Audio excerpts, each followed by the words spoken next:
जगमग करती एक ज्योति परम धाम से आई।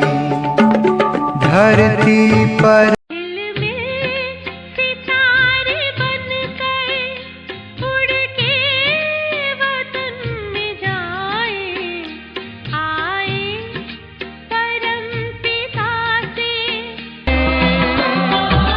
निराकार है, सत्य सनातन है,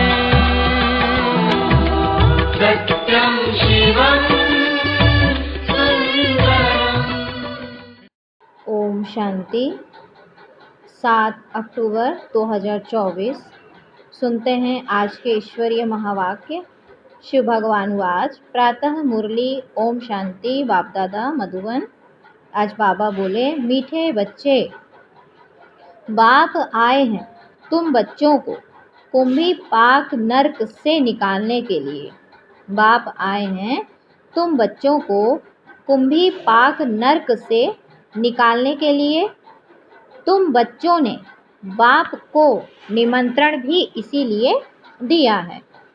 आज का प्रश्न है, तुम बच्चे बहुत बड़े ते बड़े कारीगर हो, कैसे? तुम बच्चे बहुत बड़े ते बड़े कारीगर हो, कैसे? तुम्हारी कारीगरी क्या है? उत्तर है, हम बच्चे ऐसी कारीगरी करते हैं जो सारी दुनिया ही नई बन जाती है। बाबा कहते, हम बच्चे ऐसी कारीगरी करते हैं जो सारी दुनिया ही नई बन जाती है।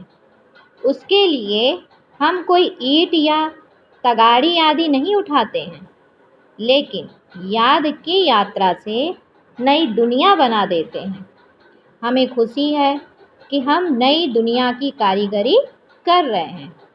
हम ही फिर ऐसे स्वर्ग के मालिक बनेंगे। अच्छा, ओम शांति ओम शांति।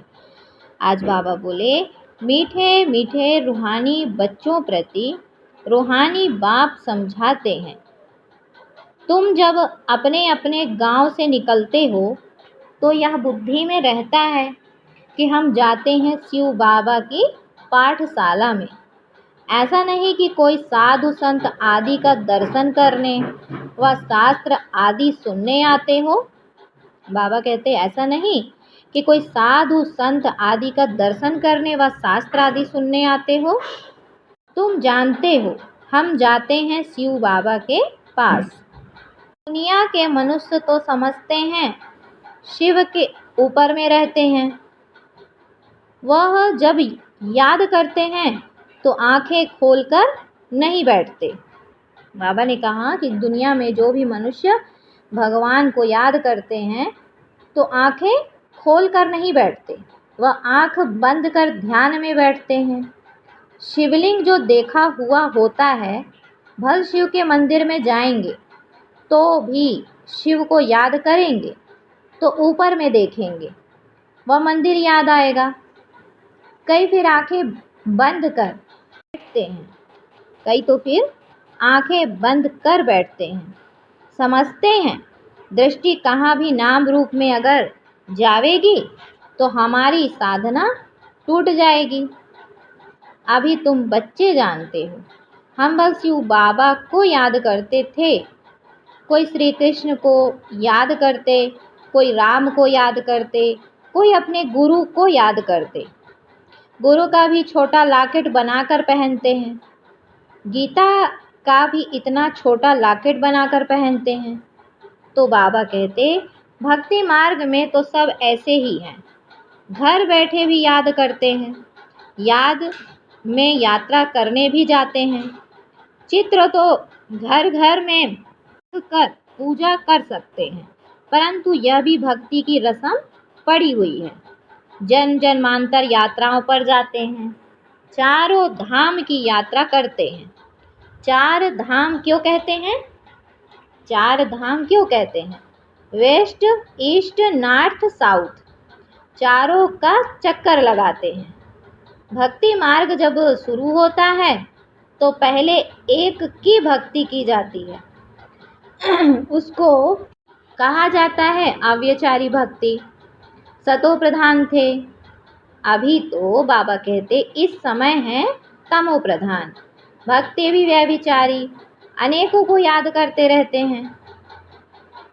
तमो प्रधान 5 तत्वों का बना हुआ शरीर, उनको भी पूजते हैं, तो गोया तमो प्रधान भूतों की पूजा करते हैं से ही श्रेष्ठ परंतु देवता बने। इन बातों को कोई बाबा ने समझते कहा, थोड़े ही हैं। तुम यहाँ बैठे हैं, हैं, अपना देवी परंतु देवताओं का बुद्धियोग राज्य कहाँ स्थापन भटकता रहता है। करते हो। पहले यहाँ तुमको तो पता तुम थोड़े ही बच्चों था को वह आंखें कैसे बंद कर स्थापन होता शिव है। बाबा को याद अभी नहीं जानते करना हो, है। बाबा जब भगवान के हमारा सामने बाप भी भगवान है, की पाठशाला में टीचर पढ़ने बनकर बैठते पढ़ाते हो, हैं, तो भगवान और क्या कहते फिर हैं शिव बाबा साथ में कि भी बच्चे तुम्हें ले आंखें बंद जाएंगे, करके सदगति याद करेंगे। नहीं करना है। गुरु जानते हो लोग किसकी बाप सदगति बहुत नहीं दूर करते देश हैं। का रहने वाला है। यहाँ वह तुमको आकर समझाया बच्चों को जाता है, शिव श्रीमत बाबा देते कहते हैं। बच्चे यहाँ तुमको श्रीमत पर समझाया जाता है, यह एक ही बाप टीचर सतगुरु है। बाप से वर्षा मिलता है, सतगुरु पुरानी दुनिया से नई दुनिया में ले जाएंगे।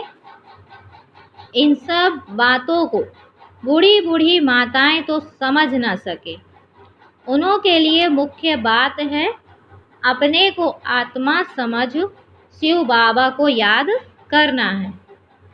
हम शिव बाबा के बच्चे हैं, हमको बाबा स्वर्ग का वर्षा देंगे। बूढ़ी माताओं को फिर ऐसे ऐसे तोतली भाषा में बैठ समझाना चाहिए। यह तो हर एक आत्मा का हक है बाप से वर्षा लेना। यह तो हर एक आत्मा का हक है बाप से वर्षा लेना।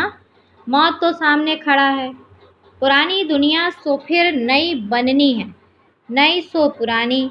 घर को बनने में कितने थोड़े मास लगते हैं, फिर पुराना होने में 100 वर्ष लग जाते हैं। क्या कहा बाबा ने कि घर को बनने में कितने थोड़े मास लगते हैं, फिर पुराना होने में 100 वर्ष लग जाते हैं। अभी तुम बच्चे जानते हो, यह पुरानी दुनिया अब खलास होनी है। बाबा कहते हैं यह लड़ाई जो अब लगती है वह फिर 5000 वर्ष के बाद लगेगी। यह सब बातें बूढ़ियाएँ तो समझ ना सके, यह फिर ब्राह्मणियों का काम है उन्हों को समझाना। उनके लिए तो एक अक्षर ही काफ़ी है। बाबा ने कहा बूढ़ी माताओं के लिए तो एक अक्षर ही काफ़ी है। अपने को आत्मा समझ बाप को याद करो। तुम आत्मा परम धाम में रहने वाली हो, फिर यहाँ शरीर लेकर पार्ट बजाती हो। आत्मा यहाँ दुख और सुख का पार्ट बजाती है। मूल बात बाप कहते हैं मुझे याद करो और सुख धाम को याद करो। बाप को याद करने से पाप कट जाएंगे और फिर स्वर्ग में आ जाएंगे। अब जितना जो याद करेंगे उतना पाप कटेंगे। बूढ़ियाएँ तो हिरी हुई हैं, सत्संगों में जाकर कथा सुनती हैं, उन्हों को फिर घड़ी घड़ी बाप की याद दिलानी है। स्कूल में तो पढ़ाई होती है, कथा नहीं सुनी जाती। भक्ति मार्ग में तो तुमने ढेर कथाएं सुनी हैं, परंतु उनसे कुछ भी फायदा नहीं होता। बाबा कहते भक्ति मार्ग में तुमने ढेर कथाएं सुनी हैं, परंतु उनसे कुछ भी फायदा नहीं होता है। छी दुनिया से नई दुनिया में तो जा ना सके। मनुष्य ना तो रचयिता बाप को ना रचना को जानते हैं। नेति नेति कह देते हैं, तुम भी आगे नहीं जानते थे, अभी तुम भक्ति मार्ग को अच्छी रीति जान गए हो। घर में भी बहुतों के पास मूर्तियाँ होती हैं, चीज़ वही है। कोई पति लोग भी स्त्री को कहते हैं तुम घर में मूर्ति रख बैठ पूजा करो, बाहर धक्का खाने क्यों जाती हो, परंतु उन्हों की भावना रहती है। अभी तुम समझते हो तीर्थ यात्रा करना माना भक्ति मार्ग के धक्के खाना। अनेक बार तुमने 84 के चक्कर काटे। सतयुग त्रेता में तो कोई यात्रा नहीं होती, वहाँ कोई मंदिर आदि होता नहीं। यह यात्राएं आदि सब भक्ति मार्ग में ही होती हैं। ज्ञान मार्ग में यह सब कुछ होता नहीं, उनको कहा जाता है भक्ति। ज्ञान देने वाला तो एक के सिवाय दूसरा कोई है नहीं। ज्ञान से ही सद्गति होती है। सदगति दाता एक ही बाप है। शिव बाबा को कोई श्री श्री नहीं कहते, उनको टाइटल की दरकार नहीं।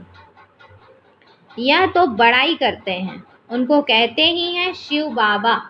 तुम बुलाते हो शिव बाबा, हम पतित बन गए हैं, हमको आकर पावन बनाओ। भक्ति मार्ग के दुबन में गले तक फंस पड़े हैं। भक्ति मार्ग के दुबन में गले तक फंस पड़े हैं। फंस कर फिर चिल्लाते हैं। विषय वासना के दुबन में एकदम फंस पड़ते हैं। सीढ़ी नीचे उतरते उतरते फंस पड़ते हैं। कोई को भी पता नहीं पड़ता। तब कहते हैं बाबा हमको निकालो। बाबा को भी ड्रामा अनुसार आना ही पड़ता है। बाप कहते हैं मैं बंधायमान हूँ इन सब को दुबन से निकालने। इनको कहा जाता है कुंभी पाक नर्क, रौरव नर्क भी कहते हैं। यह बाप बैठ समझाते हैं, उनको पता थोड़े ही पड़ता है। तुम बाप को देखो, निमंत्रण कैसे देते हो। निमंत्रण को कोई शादी मुरादी आदि पर दिया जाता है। तुम कहते हो हे पतित पावन बाबा, इस पतित दुनिया रावण की पुरानी दुनिया में आओ। हम गले तक इसमें फंसे हुए हैं, सिवाय बाप के और तो कोई निकाल ना सके। सिवाय बाप के और तो कोई निकाल ना सके। कहते भी हैं दूर देश का रहने वाला शिव बाबा, ये रावण का देश है। सबकी आत्मा तमो प्रधान हो गई है, इसीलिए बुलाते भी हैं कि आकर पावन बनाओ। पतित पावन सीताराम ऐसे गाते चिल्लाते हैं। ऐसा नहीं कि वह पवित्र रहते हैं, यह दुनिया ही पतित है, रावण राज्य है, इनमें तुम फंस पड़े हो। बाबा कहते हैं यह रावण राज्य है, दुनिया ही पतित है, इनमें तुम फंस पड़े हो। फिर यह निमंत्रण दिया है बाबा आकर हमको कुंभी पाक नर्क से निकालो। तो बाबा आए हैं, कितना तुम्हारा ओबीडिएंट सर्वेंट है। ड्रामा में अपार दुख तुम बच्चों ने देखे हैं। टाइम पास होता जाता है, एक सेकंड ना मिले दूसरे से। अब बाप तुमको लक्ष्मी नारायण जैसा बनाते हैं, फिर तुम आधा कल्प राज्य करेंगे। स्मृति में लाओ, अभी टाइम बहुत थोड़ा है। मौत शुरू हो जाएगा तो मनुष्य वायरे हो जाएंगे, अर्थात मूझ जाएंगे। थोड़े समय में क्या हो जाएगा, कई तो ठका सुनकर भी हार्ट फेल हो जाएंगे। मरेंगे ऐसे जो बात मत पूछो। देखो ढेर बूढ़ी माताएं आती हैं, बेचारी कुछ भी समझ ना सके। जैसे तीर्थों पर जाते हैं ना, तो एक दो को देख तैयार हो पड़ते, हम भी चलते हैं।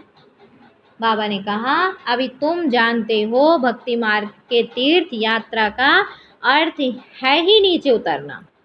आज बाबा ने क्या कहा कि बच्चे अभी तुम जानते हो कि भक्ति मार्ग के तीर्थ यात्रा का अर्थ ही है नीचे उतरना, तमो प्रधान बनना। बड़े ते बड़ी यात्रा तुम्हारी यह है जो तुम पतित दुनिया से पावन दुनिया में जाते हो। तो इन बच्चियों को कुछ तो शिव बाबा की याद दिलाते रहो। जब इतना ज्ञान समझ में आ गया तो बाबा कहते इन बच्चियों को कुछ तो शिव बाबा की याद दिलाते रहो। शिव बाबा का नाम याद है, थोड़ा बहुत सुनती हैं तो स्वर्ग में आएगी, यह फल जरूर मिलना है। अगर थोड़ा सा भी बाबा की इतना भी बोलते शिव बाबा याद है तो इतना भी सुनते हैं तो बाबा ने कहा कि फल तो जरूर मिलना है। बाकी पद तो है पढ़ाई से, उसमें बहुत फर्क पड़ जाता है। ऊंच ते ऊंच फिर कम से कम रात दिन का फर्क पड़ जाता है। कहाँ प्राइम मिनिस्टर, कहाँ नौकर चाकर। राजधानी में नंबरवार होते हैं, स्वर्ग में भी राजधानी होगी, परंतु वहाँ पाप आत्माएं गंदे विकारी नहीं होंगे। वह है ही निर्विकारी दुनिया। तुम कहेंगे यह लक्ष्मी नारायण जरूर बनेंगे। तुमको हाथ उठाते देख बुढ़िया आदि भी सब हाथ उठा देंगी। समझती कुछ नहीं है, फिर भी बाप के पास आई है तो स्वर्ग में तो जाएगी, परंतु सब ऐसे थोड़े ही बनेंगी।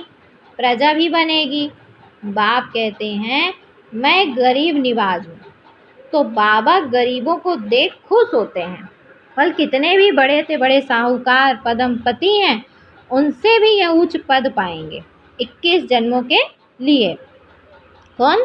जो ये गरीब हैं, जो बाप के पास आते हैं। तो कहा यह भी अच्छा है, बुढ़िया जब आती हैं तो बाप को खुशी होती है, फिर भी कृष्णपुरी में तो जाएगी ना, इस बात की बाबा को भी खुशी है। यह है रावणपुरी। जो अच्छी रीति पढ़ेंगे तो श्री कृष्ण को भी गोद में झुलाएंगे। जो अच्छी रीति पढ़ेंगे तो श्री कृष्ण को भी गोद में झुलाएंगे। प्रजा थोड़े ही अंदर आ सकेगी, मतलब राजघराने में ही आएंगे, और प्रजा तो बाहर रहती है। वह तो कभी आकर दीदार करेगी, वह तो कभी कभी करके दीदार करेंगे। किसका? श्री कृष्ण का दीदार, दर्शन। जैसे पोप दीदार कराते हैं खिड़की से, लाखों आकर इकट्ठे होते हैं दर्शन करने, परंतु उनका हम क्या दीदार करेंगे? एवर पावन तो एक ही बाप है, जो तुमको आकर पावन बनाते हैं, सारे विश्व को सतो प्रधान बनाते हैं। वहाँ यह 5 भूत रहेंगे नहीं। सतु में बाबा कहते हैं कि 5 भूत रहेंगे नहीं, 5 तत्व भी तमो प्रधान बन जाते हैं, तुम्हारे गुलाम बन जाते हैं। कभी भी ऐसी गर्मी नहीं होगी जो नुकसान हो जाए। 5 तत्व भी कायदे अनुसार चलते हैं, अकाली मृत्यु नहीं होती। अभी तुम स्वर्ग में चलते हो तो नरक से बुद्धियोग निकाल लेना चाहिए। जैसे नया मकान बनाते हैं तो पुराने से बुद्धि हट जाती है, बुद्धि नए में चली जाती है। यह फिर है बेहद की बात। नई दुनिया की स्थापना हो रही है, पुरानी का विनाश होना है। तुम हो नई दुनिया स्वर्ग बनाने वाले। तुम बहुत अच्छे कारीगर हो, अपने लिए स्वर्ग बना रहे हो। कितने बड़े अच्छे कारीगर हो, याद की यात्रा से नई दुनिया स्वर्ग बनाते हो। थोड़ा भी याद करो तो स्वर्ग में आ जाएंगे। तुम गुप्त वेश में अपना स्वर्ग बना रहे हो। जानते हो हम इस शरीर को छोड़ फिर जाकर स्वर्ग में निवास करेंगे, तो ऐसे बेहद के बाप को भूलना नहीं चाहिए। अभी तुम स्वर्ग में जाने के लिए पढ़ रहे हो, अपनी राजधानी स्थापन करने के लिए पुरुषार्थ कर रहे हो। यह रावण की राजधानी खलास हो जानी है, तो अंदर में कितनी खुशी होनी चाहिए। हमने यह स्वर्ग तो अनेक बार बनाया है, राजाई ली फिर गवाई है, यह भी याद करो तो बहुत अच्छा। हम स्वर्ग के मालिक थे, बाप ने हमको ऐसा बनाया था। बाप को याद करो तो तुम्हारे पाप भस्म होंगे। कितना सहज रीति तुम स्वर्ग की स्थापना कर रहे हो। पुरानी दुनिया के विनाश के लिए कितनी चीज़ें निकलती रहती हैं। कुदरती आपदाएं, मूसल आदि द्वारा सारी पुरानी दुनिया खत्म होगी। अब बाप आए हैं तुमको श्रेष्ठ मत देने, श्रेष्ठ स्वर्ग की स्थापना करने। अनेक बार तुमने यह स्थापना की है, तो बुद्धि में याद रखना चाहिए। अनेक बार राज्य लिया फिर गवाया, यह बुद्धि में चलता रहे। और 1-2 को भी यह बातें सुनाओ। दुनियावी बातों में समय नहीं गंवाना चाहिए। बाप को याद करो, स्वदर्शन चक्रधारी बनो। यहाँ बच्चों को अच्छी रीति सुनकर फिर वही बाबा ने कहा, फिर बहुत उगारना है, सिमरण करना है। बाबा ने क्या सुनाया? शिव बाबा और वर्षे को तो ज़रूर याद करना चाहिए। बाप हथेली पर बहिष्ठ ले आए हैं, पवित्र भी बनना है। पवित्र नहीं बनेंगे तो सज़ा खानी पड़ेगी। पद भी बाबा ने कहा, पद भी बहुत छोटा पा लेंगे। स्वर्ग में उच्च पद पाना है तो अच्छी रीति धारणा करो। बाप रास्ता तो बहुत सहज बताते हैं। अच्छा, फिर बाबा बच्चों को याद प्यार देते हैं। मीठे मीठे सिकिल दे बच्चों प्रति माता पिता बाप दादा का याद प्यार और गुड मॉर्निंग। रूहानी बाप की रूहानी बच्चों को नमस्ते। हम रूहानी बच्चों की रूहानी माता पिता बाप दादा को याद प्यार, गुड मॉर्निंग और नमस्ते। फिर आज की धारणा के लिए मुख्य सार। पहला पॉइंट है, बाप जो सुनाते हैं उसे अच्छी तरह सुनकर फिर उगारना है। क्या कहा आज बाबा ने कि बाप जो सुनाते हैं उसे अच्छी तरह सुनकर फिर उगारना है। दुनियावी बातों में अपना समय नहीं गंवाना है। फिर आज का दूसरा पॉइंट है, बाप की याद में आंखें बंद करके नहीं बैठना है। आज बाबा बोले कि बाप की याद में आंखें बंद करके नहीं बैठना है। श्री कृष्ण की राजधानी में आने के लिए पढ़ाई अच्छी रीति पढ़नी है। फिर आज बाबा ने बच्चों को वरदान दिया, मन बुद्धि, बाबा कहे मन बुद्धि को झमेलों से किनारे कर मिलन मेला मनाने वाले झमेला मुक्त भव। क्या बोला बाबा ने कि मन बुद्धि को झमेलों से किनारे कर मिलन मेला बनाने वाले झमेला से मुक्त भव। कई बच्चे सोचते हैं यह झमेला पूरा होगा तो हमारी अवस्था व सेवा अच्छी हो जाएगी, लेकिन झमेले पहाड़ के समान है, पहाड़ नहीं हटेगा। लेकिन जहाँ झमेला हो वहाँ अपने मन बुद्धि को किनारे कर लो, या उड़ती कला से झमेले के पहाड़ के भी ऊपर चले जाओ तो पहाड़ भी आपको सहज अनुभव होगा। झमेलों की दुनिया में झमेले तो आएंगे ही, आप मुक्त रहो तो मिलन मेला मना सकेंगे। हाँ, आज बाबा ने क्या कहा कि झमेले पहाड़ के समान है, तो ये पहाड़ तो नहीं हटने वाले, लेकिन हाँ आप इन पहाड़ जो ये झमेलों के पहाड़ हैं बहुत ऊंचे हैं, तो इनसे भी ऊंची उड़ान आप भर लो। झमेलों की दुनिया में झमेले तो आएंगे ही, तो आप मुक्त रहो तो मिलन मेला मना सकेंगे। आज स्लोगन में बाबा बोले कि इस बेहद नाटक में हीरो पार्ट बजाने वाले ही हीरो पार्टधारी हैं। हीरो पार्ट बजाने वाले ही हीरो पार्टधारी हैं। अच्छा, ओम शांति, ओम शांति। शुक्रिया बाबा, शुक्रिया।